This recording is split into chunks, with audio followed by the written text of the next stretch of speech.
এত সুন্দর একটা সেরি আবাসিক হোটেল ধরা খাইলো, এত সুন্দর চেহারা, এত সুন্দর ফেস কাটিং। এই সেরি বিয়া বইল তো ভালো জায়গা বিয়া বইতাতো, কোটি কোটি টাকার মালিক হে বেড়াতন বিয়া বইতাতো। এই সেরি আবার হে আবাসিক হোটেল যায় এইসব মানে অন্য সব বাজে কাজের সাথে জড়িত হইয়া যাওন। এর পিছনেও একটা ক্যাপশন লুকিয়ে আছে। এই যে উনি বাজে কাজের মধ্যেই আছে, এর পিছনেও একটা দারুণ গল্প লুকিয়ে আছে, ভয়ঙ্কর গল্প। আর ওই গল্পের মালিক কোনো না কোনো এক সুদর্শন পুরুষ, একদম বাঁধা কোনো এক পুরুষ। কোনো এক পুরুষের কারণেই একটা মেয়ে খারাপ পর্যায়ে, কোনো একটা পুরুষের কারণেই একটা মেয়ে বাজে পর্যায়ে।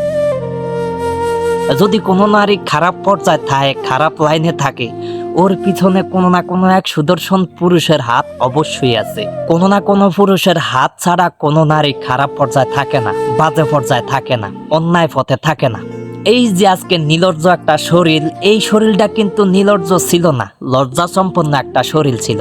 কোনো না কোনো পুরুষ আকুতি মিনতি করে ভালোবাসা দোহাই দিয়ে এমনে হেমনে এই লজ্জা সম্পন্ন শরীরটাকে নীলজ্জ বানায়া ছাইরা দিছে। এটা একেবারে অস্বীকার যাওয়া যাইব না। আমরা অধিকাংশ পুরুষরাই বলি নারীরা খারাপ, মহিলারা খারাপ।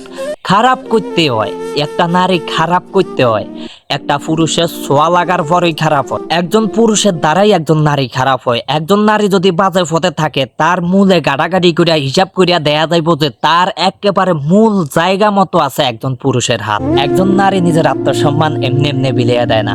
খারাপ জগতের যতগুলা মানুষ আছে, প্রত্যেকটা মানুষের পিছনের ব্যাকগ্রাউন্ডে কোনো এক ভয়ঙ্কর গল্প লুকিয়ে আছে।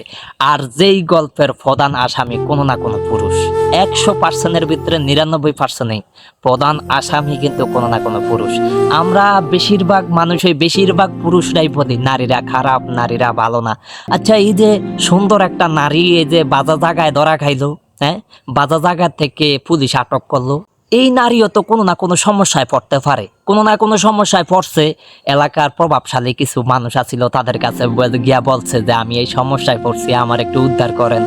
তখন ওই যে প্রভাবশালী যে বেটা আছে, সেই বেটা আস্তের উপরে পলক মারা চোখ বড় বড় করিয়া ছায়ার ইয়া করছে, মাইয়াটা তো সুন্দরই আছে, চেহারা চুরত সুন্দর, গায়ে চামড়াও সুন্দর। মনে মনে ভাবে আর আস্তের উপরে চুপি চাপি কানে কানে যায় কয়, আমি তোমার সমস্যাটা সমাধান করিয়ে দিতে পারবো, ইনশাল্লাহ অবশ্যই করিয়ে দিতে পারবো, কিন্তু যদি আমার একটু খুশি করাইয়া দিতা, তাইলে তোমার কাজটা আমি অবশ্যই আমি নিজে নিজে সমাধান দিব, নিজে সমাধান দিব, যদি মানে একটু খুশি করাইয়া দিতে পারো। আসেনি এরকম? আচ্ছা, নারী খারাপ, 8 বছরের শিশু আঙ্গদাসা দর্শন হয় না? আমরা পুরুষরা বালা, আমি পুরুষ হইয়া কইতাছি, আমরা পুরুষরা বালা, নারীরা খারাপ, 8 বছরের শিশুরা দর্শন হয় না। আচ্ছা, 8 বছরের শিশুরাও কি খারাপ? কোন বালা পুরুষটা যায় ওই 8 বছরের শিশুরারে দর্শন করে?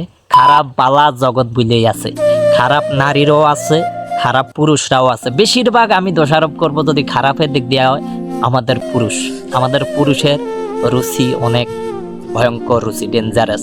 আমাদের ভিতরে দুইটা রূপ, একটা হইলো সাদা সিধা রূপ, আর একটা হইলো ভয়ঙ্কর রূপ।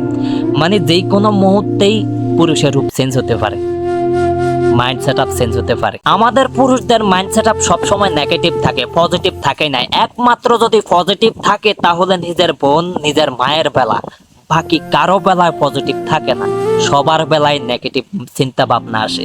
নিজের মা বোন যদি কোনো সাহায্যের জন্য আসে, যদি কোনো সমস্যায় পড়ে আসে, মাথা গরম হয়ে জায়গা, এটার বিরুদ্ধে অবশ্যই অ্যাকশন নিব। কিন্তু অন্যের বোন যদি, সুন্দরী একটা বোন যদি সমস্যায় পড়ে আসে, ভাই আমি বিপদে হইয়া গেছি, আমার একটু উদ্ধার করেন, তখন এই মাথার ভিতরে মাইন্ড সেট আপের মধ্যে কাজ করে, ছেলেটা সুন্দর, ছেলেটা অনেক মানে দেখতে ইন্টারেস্টিং, গুলোমুলো, তখনই একটা অফার সিফা সাফার মধ্যে যায়, সামনাসামনি তো আর দেওয়া যায় না, একটু সাইডে নিয়ে কানে কানে কয়, যদি তুমি আমার একটু খুশি করিয়ে দিতা, তাইলে আমি অবশ্যই তোমার এই সমাধানটা করিয়ে দিতাম। বালা, আমরা অনেক বালা। আমাদের মাইন্ড সেট আপে সবসময় ভালো জিনিসটাই ঢুকে। সব খারাপ মেয়েরা, সব খারাপ নারীরা